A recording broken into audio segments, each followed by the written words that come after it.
இந்த சின்ன டம்ளர்ல 1 டம்ளர் ரவுக்கு கருப்புளுந்து நான் எடுத்திருக்கேங்க. இந்த கருப்புளுந்து வந்து ஒரு சின்ன கிண்ணத்தில போட்டுக்கிட்டு, இது வந்து 2, 3 தடவ நல்லா தண்ணீல வந்து கழுவி எடுத்துக்கலாம்.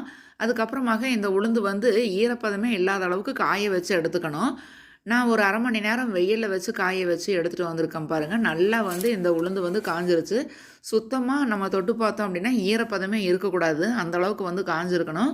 அதுக்கப்புறமாக வானிலையில எண்ணெய் எல்லாம் எதுவும் ஊத்தாம இந்த உளுந்து வந்து வறுத்துக்கலாங்க.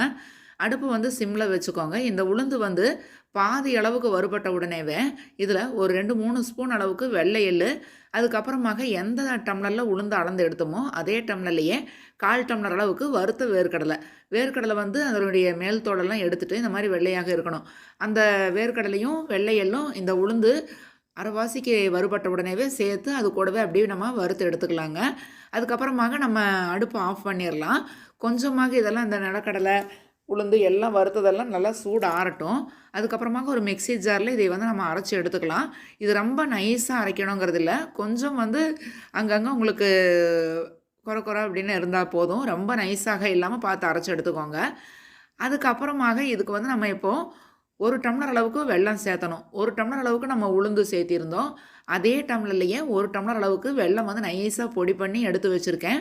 இந்த வெல்லத்த வந்து நம்ம நைஸா பொடி பண்ணியிருக்கக்கூடிய அந்த வெல்லத்த நம்ம ஏற்கனவே அரைச்சு வச்சிருக்கக்கூடிய உளுந்து, நிலக்கடலைலாம் இருக்கு இல்லைங்களா? அது கூட வந்து சேர்த்தி, திரும்பவும் எல்லாத்தையும் ஒட்டா சேர்த்து மிக்ஸி ஜார்ல ரன் பண்ணி எடுத்துக்கோங்க. இதை ஒரு பிளேட்டுக்கு மாத்திக்கலாம். இப்போ வானிலையில ஒரு 2, 3 ஸ்பூன் அளவுக்கு நெய் ஊத்திட்டு, அதில வந்து கொஞ்சமாக முந்திரி சேர்த்து, முந்திரிய வந்து செவக்க வறுத்தெடுத்து, நம்ம ஏற்கனவே உளுந்து, வெல்லமெல்லாம் சேர்த்து அரைச்சு வச்சிருக்கக்கூடிய அந்த பொடியில வந்து அப்படியே கலந்து விட்டுக்கலாம்.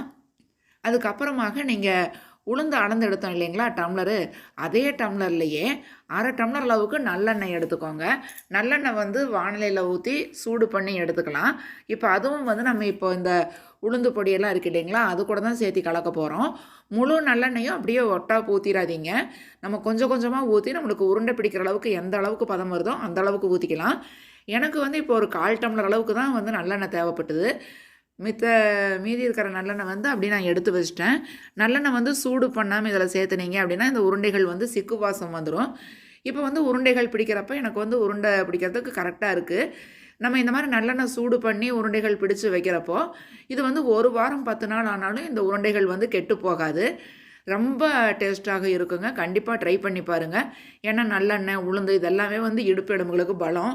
நம்ம வீட்ல வயசுக்கு வந்த பெண் குழந்தைகளுக்கெல்லாம் இது குடுத்தோம் அப்படின்னா ரொம்ப நல்லது. நம்ம லேடீஸ் எல்லாருமே இத சாப்பிடலாம். இடுப்பு எலும்புகளுக்கு நல்லா வந்து ஒரு பலத்த குடுக்கக்கூடியதுனால அடிக்கடி இத செஞ்சு சாப்பிடுங்க.